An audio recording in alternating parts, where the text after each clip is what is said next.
Merci à tous. Monsieur le secrétaire général de la préfecture, Madame la vice-présidente de la région Centre-Val de Loire, chère Sylvie, Monsieur le vice-président d'Orléans Métropole, cher Christian, Mesdames et Messieurs les élus et représentants des différentes autorités, Mesdames et Messieurs, responsables associatifs et bénévoles, professeurs des écoles et des collèges, ainsi que les directions et personnels éducatifs, chers parents d'élèves, Mesdames et Messieurs les dirigeants d'entreprise, acteurs économiques, bailleurs sociaux, professionnels de santé, et à vous toutes et tous qui participez quotidiennement à la vie de notre commune, permettez-moi de vous présenter au nom de notre municipalité et en mon nom personnel nos meilleurs vœux pour cette nouvelle année qui démarre dans des conditions particulières. Qu'elle soit placée sous l'égide de la paix dans le monde, de la solidarité, de la fraternité, des droits fondamentaux que doivent être l'égalité et la liberté, du progrès, du mieux vivre toutes et tous ensemble, et bien entendu des vœux de santé pour vous-même, vos proches, comme à ce nouveau gouvernement qui, comme l'ancien, rencontre de graves problèmes d'audition face à ce qu'expriment depuis des mois les citoyens, les salariés, les jeunes, comme les collectivités et les agents des services publics. Que cette année 2025, année du 80e anniversaire de la création de la sécurité sociale par Ambroise Croizat, soit donc celle du progrès réel dans l'accès aux soins pour toutes et tous. Votre présence, de nouveau très nombreuse ce soir, montre l'intérêt que vous portez à notre ville et aux liens que nous entretenons ensemble au quotidien. Je vous en remercie très chaleureusement. Alors que certaines collectivités ont décidé de ne pas organiser de cérémonie de vœux cette année pour dénoncer les coupes budgétaires imposées par l'État et le mépris de celui-ci à notre encontre, ce n'est pas le choix que nous avons fait à Saran. Si nous partageons pleinement la colère exprimée de manière unanime par les associations d'élus, représentant l'ensemble des niveaux de collectivité et de tous bords politiques confondus, nous avons décidé de maintenir ce moment essentiel d'échange et de rencontre entre toutes celles et ceux qui contribuent à la vie et au rayonnement de notre ville. Maintenir nos vœux, c'est affirmer notre attachement à la proximité, aux valeurs républicaines, comme notre conviction que seule l'intelligence collective, le dialogue et le respect à tous les niveaux permettront de surmonter les crises profondes que nous traversons. Néanmoins, nous ne restons pas silencieux face au contexte national d'instabilité politique qui a des conséquences sur nos collectivités, sur les services publics essentiels tels que la santé ou l'éducation comme bien d'autres, et évidemment sur les citoyens. Nous avons pris un certain nombre de positionnements, fait voter plusieurs motions ou vœux en conseil municipal pour l'exprimer. À cette situation, il y a un responsable, Emmanuel Macron, qui assume de piétiner l'expression du suffrage universel et dont la nomination du Premier ministre François Bayrou et de son gouvernement, comme celui de Michel Barnier d'ailleurs, est le résultat de l'aveuglement du président de la République d'admettre le vote des Françaises et des Français de juin et juillet dernier. Les politiques menées depuis 2017 sont pourtant rejetées massivement car leurs conséquences sont désastreuses.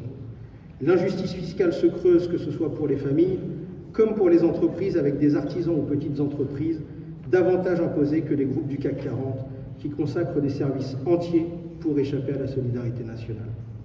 Les services publics pourtant essentiels se dégradent, disparaissent des territoires pour certains. La souffrance pour les agents publics qui ont de plus en plus de mal à assurer leur mission correctement est forte. Le travail continue de se précariser, les retraités et même les salariés sont de plus en plus nombreux à ne plus arriver à joindre les deux bouts. Les collectivités ont de plus en plus de difficultés pour répondre efficacement aux besoins des populations. En poursuivant leur asphyxie financière, le gouvernement espère à la fois la disparition de services publics locaux gérés en régime municipal pour satisfaire d'autres appétits, mais aussi de faire supporter la responsabilité aux collectivités d'une hausse d'impôts sur les familles au lieu de travailler à dégager de nouvelles recettes pour le budget de l'État. Ce sont également autant de moyens en moins pour réaliser des équipements publics utiles avec les conséquences sur l'emploi local, autant de moyens qui manquent pour améliorer le fonctionnement de nos services publics, pour développer des politiques locales essentielles pour répondre efficacement aux besoins de nos habitants. En poursuivant les mêmes orientations que les gouvernements précédents, les inquiétudes, la colère et la défiance des Françaises et des Français sont accentuées. C'est dans ce déni, dans ce mépris du peuple, que résident les causes de la crise de notre politique de notre pays.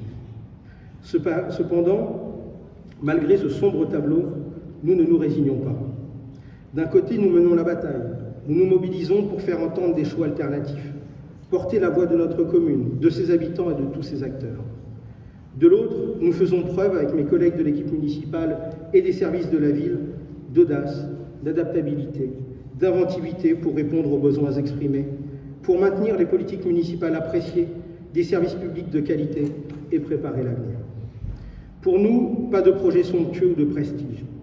Nos choix sont constamment guidés par le sens de l'intérêt général. Nous réalisons des projets attendus de la population et utiles au quotidien. Alors il est vrai que parfois nous aimerions que ça aille plus vite et nous partageons la frustration et l'impatience de certains d'entre vous. Mais avec la forte hausse de certains coûts liés à l'énergie, aux matériaux, aux denrées alimentaires et d'autres décisions imposées sans contrepartie par le gouvernement, nous sommes contraints de faire des choix. Nous n'avons plus les capacités financières d'il y a encore quelques années. Nous avions l'habitude de le rappeler, alors je n'y manquerai pas cette année, mais depuis 2014 et la décision de l'État de nous supprimer notre dotation globale de fonctionnement, ce sont 2 millions d'euros qui manquent chaque année dans le budget de la ville. Cet argent a disparu alors que les missions que nous assumons à la place de l'État sont restées. Si notre souhait de les retrouver se voyait exaucé, imaginez le nouveau souffle que cela donnerait à notre collectivité pour répondre positivement aux demandes légitimes des habitants, des écoles, des associations, des services municipaux, ainsi que pour les projets portés par notre municipalité et que nous avons été contraints de reporter ou de suspendre. Les efforts que nous avons été contraints de faire en 2024 ont porté leurs fruits et permettent à notre ville d'envisager plus sereinement l'avenir. Et cela, nous le devons aussi à l'engagement exemplaire de nos agents et services municipaux, et je tiens à les remercier très sincèrement. Cela nous a permis d'assumer un certain nombre de choix politiques. Tout d'abord, celui de ne pas augmenter les impôts depuis 2010, permettant aux habitants d'avoir les taux les plus bas parmi les villes de l'agglomération de la même strate. Ensuite, le maintien des politiques et prestations municipales avec des tarifications adaptées au budget de chaque famille, accessibles à toutes et à tous grâce aux cautions familiales. Nous avons poursuivi notre important soutien au monde associatif, qu'il soit culturel, sportif, de loisirs et de solidarité. Idem pour le scolaire et la jeunesse. Et en 2025, notre commune continuera à avancer au service de tous avec plusieurs projets d'envergure. Au niveau scolaire, tout d'abord, quelques 250 élèves rejoindront le nouveau groupe scolaire des Parières en septembre prochain. Accompagné d'une révision de la carte scolaire, ce projet est une réponse concrète à l'évolution de la population saranaise. Il permettra également de soulager les effectifs dans nos groupes scolaires actuels et donc une amélioration des conditions d'accueil et d'apprentissage pour les élèves, professeurs et personnels municipaux qui interviennent quotidiennement dans nos écoles. Situé à proximité du quartier des Chinoutons, réhabilité récemment, de la crèche municipale et de la cuisine centrale, cette nouvelle école sera reliée au secteur de l'ancien aérodrome en plein développement par la création dès cette année d'une nouvelle liaison routière, cyclable et piétonne. Elle permettra de faciliter les déplacements et de les sécuriser. Si à ce jour le financement est supporté par la ville, nous réaffirmons notre proposition à Marc Godet, le président du conseil départemental, actuellement présent dans une ville voisine et qui nous entendra peut-être, pour une participation financière du département. Cette réalisation permettra une ouverture nouvelle de la ZAC des Portes du Loiret, dont il a la responsabilité de l'aménagement, et un gain pour ses habitants actuels et futurs. Dans ce secteur toujours, nous portons le projet d'un deuxième collège pour notre commune. S'il n'y a pas d'engagement du département sur ce projet à ce stade, ce dernier a toutefois décidé de réserver un terrain suite à nos demandes. Proche des structures sportives avec le pont de la bretelle d'autoroute, avec une desserte pratique pour les différents modes de déplacement, la création de ce nouveau collège permettrait d'accueillir les Saranais du sud de la commune, mais également des collégiens de communes proches qui doivent aujourd'hui faire de nombreux kilomètres pour étudier, mais aussi de ne pas augmenter les effectifs du collège Montjoie pour le maintenir à taille humaine. Concernant ce dernier, une restructuration et une réhabilitation quasi complète va débuter dans les prochains mois. Cet investissement de 8 millions d'euros par le département du Loiret fait partie aussi de nos interventions régulières qui aboutissent et permettra de répondre enfin aux demandes des professeurs et de la direction du collège avec une nouvelle demi-pension reconstruite, de nouveaux locaux et espaces, un agrandissement du CDI et de l'infirmerie, un accueil revu et une rénovation complète de l'isolation. Enfin, à la rentrée 2025, c'est aussi la sectorisation du lycée Maurice Genevoix qui sera revue. Le sud de la commune, aujourd'hui rattaché à 2 lycées d'Orléans-Centre, sera orienté dorénavant vers le lycée d'Ingré. Cette modification sera progressive avec l'accueil des élèves de seconde pendant les 3 prochaines années et ne change rien pour les élèves déjà scolarisés dans les autres établissements. Mais à terme, c'est environ une centaine de jeunes lycéens saranais qui devront se rendre dans cet établissement. Nous avons redit auprès de l'inspection académique et de la région notre étonnement de ne pas avoir été associé plus en amont de cette décision qui semble s'imposer à nous et aux familles, alors qu'aujourd'hui rien n'a été prévu pour sa desserte en transport en commun depuis le sud de Saran. C'est pourquoi nous travaillons avec le délégataire et la métropole afin d'y remédier, mais aussi d'améliorer les liaisons entre le lycée d'Ingré et l'ensemble de la commune, comme avec la gare de Roubaix. Concernant les déplacements, toujours, une liaison cyclable sera également créée dans les prochaines semaines entre Saran-Centre et Ingré-Centre. Elle fera suite au travail de terrain que nous avons réalisé avec le collège, les associations et collectifs de cyclistes, et offrira une alternative à la voiture au transport en commun pour les lycéens qui le souhaitent, mais également pour tous les cyclistes actuels ou en devenir. Keolis reverra également le réseau de bus à la rentrée. Plusieurs lignes seront renforcées sur la ville, une tarification solidaire introduite, un renforcement du transport à la demande sur certains secteurs, la création d'un service de transport de nuit. Même s'il reste beaucoup de choses à améliorer et à mettre en place pour gagner davantage d'usagers, notamment avec des lignes de bus plus efficaces, un transport en site propre au nord de la métropole passant notamment par Saran, avec des espaces de gratuité, ce sont tout de même des avancées. Celles-ci n'ont été possibles que parce que les habitants et les usagers ont toujours répondu présent lorsque nous avons organisé des enquêtes ou des réunions thématiques et parce que nous n'avons rien lâché sur ce sujet. Lorsqu'à Saran on parle de service public, vous êtes exigeants et vous avez raison. Une autre priorité de notre municipalité était la requalification du centre-bourg. Après les péripéties qu'a connu ce dossier, les premiers travaux débuteront en fin d'année. Nous pourrons ainsi en faire un lieu de vie chaleureux, attractif et accessible à toutes les générations. Je ne vais pas aller dans le détail car nous vous présenterons le projet lors d'une réunion publique en mars, durant laquelle vous pourrez le découvrir dans sa globalité, mais je voulais insister sur la manière dont ce projet aboutit enfin. Atelier participatif ouvert à tous, échange avec les habitants volontaires, des représentants de cyclistes, les commerçants sédentaires et du marché. Chacun a pu s'exprimer et donner son avis.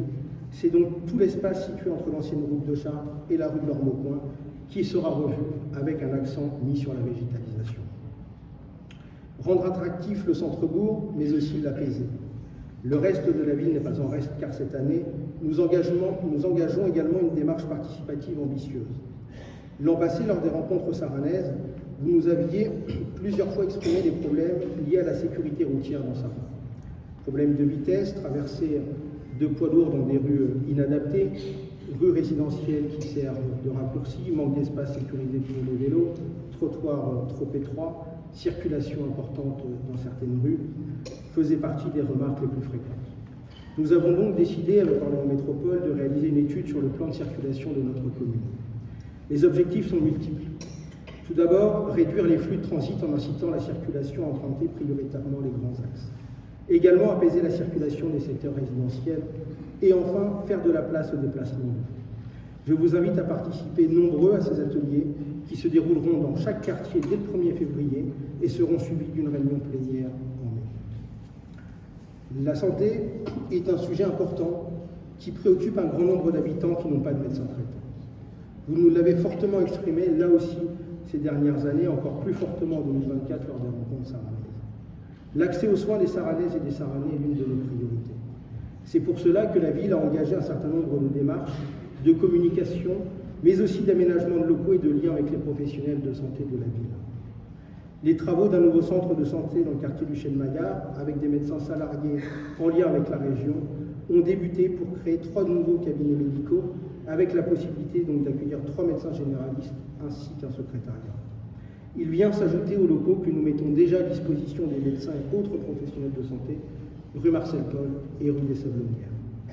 Nous avons rencontré ces dernières semaines de nombreux professionnels de santé de la ville et une réunion en les réunissant toutes et tous sera organisée à la fin de ce mois de janvier, ainsi qu'une réunion publique en direction de toute la population courant mars.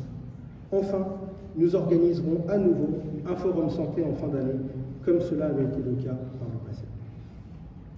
Notre ville se développe et nous continuons de préserver son environnement. Depuis le début du mandat, c'était l'un de nos engagements forts. Nous souhaitons augmenter le nombre d'arbres dans la ville. Vous avez pu le constater dans les parcs dans vos quartiers, sur les ronds-points lors des requalifications de voirie, comme sur la rue Louis-Aragon ou prochainement sur la rue des Mouillères, à travers la microforêt au Villepot, à travers la création de haies bocagères dans la zone agricole protégée, ou encore l'achat de terres agricoles ou naturelles par la ville pour les préserver, la nature revient en ville à des endroits où elle n'était pas ou peu présente. Côté culturel, nous aurons plaisir à retrouver fin juin la 18e édition du Festival Théâtre sur l'Herbe. Gratuit et ouvert à tous, cet événement culturel est connu et reconnu à Saran et au-delà. L'accès à l'art et à la culture sont des droits fondamentaux qu'il faut défendre et nous sommes fiers de maintenir un événement de cette ampleur. Une nouveauté concernera aussi les festivités du 14 juillet. Vous avez été nombreux à apprécier la guinguette et l'animation du 13 juillet, et nous ne pouvons que constater que le feu d'artifice au lac de la Médecinerie devait être repensé. Cette année, c'est donc au parc du Château de l'Étang que se dérouleront toutes les festivités, les 13 et 14 juillet, avec un nouveau format que nous vous dévoilerons dans les prochains mois. Difficile pour moi d'aborder l'ensemble des projets et des actions qui sont prévus en 2025. J'aurais besoin d'encore quelques heures et j'ai déjà été trop long. Tous ces projets sont une affaire de collectif. Et je remercie profondément les élus de la majorité pour leur soutien et leur appui, ainsi que l'ensemble de nos 550 agents pour leur engagement quotidien pour apporter la meilleure réponse publique aux besoins des habitants et aux enjeux de notre territoire. En tant que maire, je suis convaincu que l'avenir de Saran repose sur la capacité à travailler ensemble, en valorisant nos atouts et en affrontant les défis avec courage. Je terminerai en renouvelant mes remerciements à vous tous qui faites vivre notre commune. Vous êtes la force de Saran et c'est avec vous que nous construirons l'année 2025 solidaire, ambitieuse et réussie. Permettez-moi de vous présenter de nouveau, à vous et vos proches, mes meilleurs vœux pour cette nouvelle année. Que cette année soit porteuse de santé, de solidarité et de réussite partagée. Je vous remercie pour votre attention et vous souhaite une excellente année. Merci.